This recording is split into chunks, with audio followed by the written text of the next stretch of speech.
Hello students, if sin inverse x plus sin inverse y plus sin inverse z equal to 3 pi by 2 கொடுத்திருக்காங்க.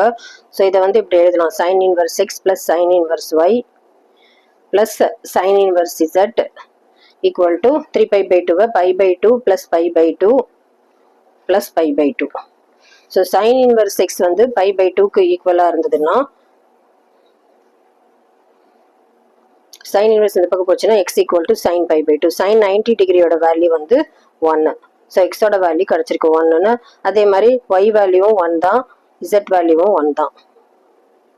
So இது எல்லாமே இந்த equation X power 1 power anything 1 தான். அதனால இது எல்லாமே 1 + 1 + 1 ஆகும். மைனஸ் 9 பை எக்ஸ் எல்லாமே இது 1 வேல்யூனா 1 பவர் எனிதிங் 1 தான். அதனால 1 + 1 + 1 ஆகும். So 3 minus 9 by 3 3 3s are 9. So 3 minus 3 0 வருது. இது ஆப்ஷன் ஏல இருக்கிறனால ஆப்ஷன் ஏ தான் கரெக்ட் ஆன்சர். தேங்க்யூ.